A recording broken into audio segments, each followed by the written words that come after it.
We're starting today in Castleton, heading straight for the mouth of Cavedale, a place where the landscape tightens around you almost immediately. I think it's going to be quite nice today. The weather forecast is looking good. Before the climb, the air cools here and the sound shifts. A good place to pause for peaks. Personal, how you're feeling at the start. Environment, the wind funneling through the dale. Feels pretty cool. Accompaniment, who you're with, how it feels to take on this solo. Knowledge, what you know about Cavedale's rocky steps and the open ground above. Safety, the simple choices that keep the climb steady. Cavedale asks for a little bit of attention. The steps are uneven, they're polished in places, and the gradient changes pretty quickly and a bit without warning.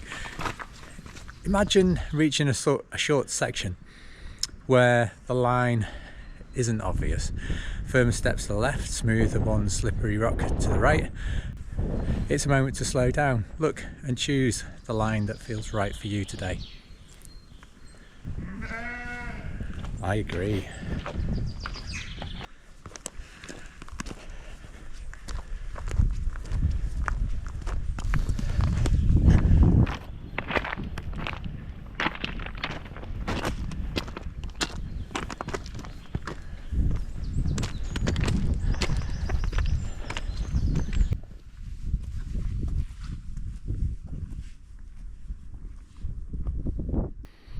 Oh, the views quickly appear as you walk up Cavedale. It's lovely weather, those mists are rising quickly. It's forecast about 13 today, but I think this cloud's going to disappear and we're going to have some really nice sunshine. With coming up this hill, it's easy to want to start chugging about loads of water straight away. A few sips, all good, but one of the things, especially solo, I'm going to have to manage today is making sure on a 6-hour walk that I manage my water through the day. Don't want to be running out just when I need it the most, when it's probably going to be the warmest late this afternoon. If I drink, squash it all back now, I'm not going to be, so I don't need to have any left, so I'm going to need to consider my the rationing of my water through the day as I funnel up this path, which for the first part is broadly up and southwest. So I'm doing a little bit of math in my head, thinking the next 3 miles of this 3 kilometers of this direction, so 3 times 15 minutes plus another 30 minutes for the climb gives me a good hour and a quarter before I get to my first kind of like turn, change of direction. So we'll see how we go on, but it's actually been quite rapid getting up onto the moor top. It's quite a nice, easy start. At the top of Cavedale, the world opens. The walls fall away, the wind changes and the limestone way stretches ahead. It's a shift from enclosed to expansive in a single step, a natural pause point.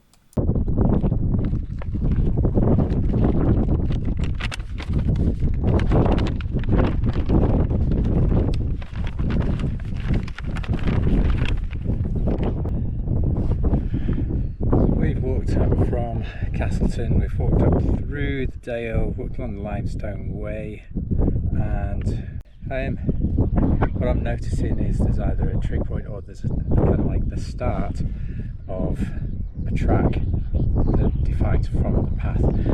So I'm thinking about my journey and I'm thinking about when I get there and a feature that I'm going to know when I've reached my destination.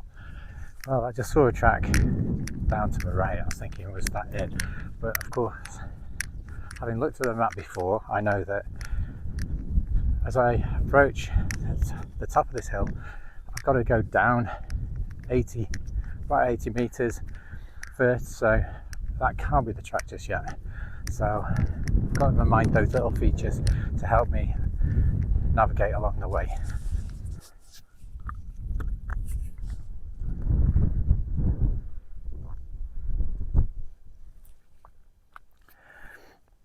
Good tip from my brother is when you finish with these at the end of the day, and if you use a water bladder, then when it empty it out, bung it in the freezer and therefore even if you leave it in there for a couple of weeks, it's not going to get that black mildew mold over it, so it keeps it nice and fresh.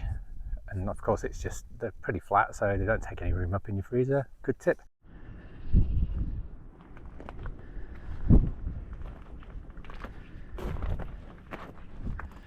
And the route's bringing us this charming little, there's a narrow strip of woodland that you walk your way through as we approach our next leg. Is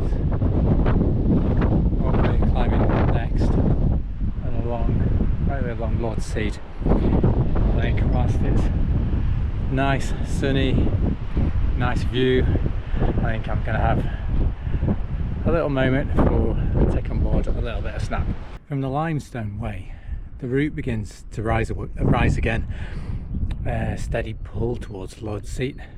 It's the kind of rise that doesn't look like much from a distance, but you feel it in your breathing as you settle into the rhythm. The ground firms up, the views widen, and the moorland begins to show its shape. This is where the walk shifts from gentle plateau to true high ground travel. A useful gross error check tip: hold your watch horizontally and point the hour hand towards the sun. Halfway between the hour hand and the 12 o'clock position on the watch face is south. As we approach the top, the path becomes less defined. Imagine you realise you've drifted slightly and the path has faded and the ground looks the same in every direction. It's a normal high moor moment, nothing dramatic, just quiet recognition that you're not quite where you're meant to be. You're not lost, you're just slightly off track, which is completely normal here. Well, I've just dropped off the top of Lord's Seat, just up there, and it was very windy up there. It was blowing my thoughts all around. Doesn't let you think clearly when the wind's taking the breath from your mouth almost, and you feel less organised. So I thought to myself, right, time for a break. I could see there's this sheltered space here, this sheltered wall, and what I've been able to do is just re-put myself back on the map, find my location. I know where I'm going for the next hour or so walking. I've had a chance for some water, chance for something to eat, and it makes you feel much better. And the 5-minute break that you just take now will pay back in the fact that you know where you're going, you're organised, and you feel comfortable in the day. So yeah, time for just a few minutes just to soak up this view for a little bit, which is wonderful. Yeah. Let's just see how we're going on with water.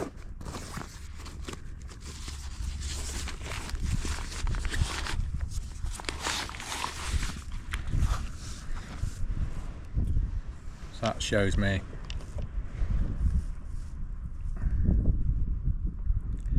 I've only had half a litre.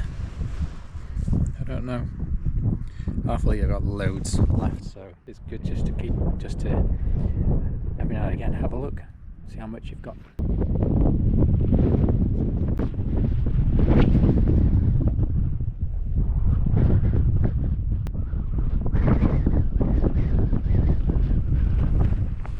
As the loop begins to turn back towards Castleton, the descent leads you back towards Peak Cavern, known by its older, ruder name, a reminder that these valleys have always carried stories. This valley has seen rope makers, travellers, and centuries of stories from medieval times. The ground softens, the walls rise again, and the sound changes as you move back towards the village. It's a descent that feels like stepping through layers of time. As the path brings you back into Castleton, the loop closes. You've moved from the narrow walls of Cavedale to the open limestone plateau, climbed Lord's Seat, crossed Old Moor, and descended through a valley full of history. A walk shaped by small decisions and managed water resources. We've made quiet corrections and followed the steady rhythm of the landscape. And as always, we thought, what's the smartest choice?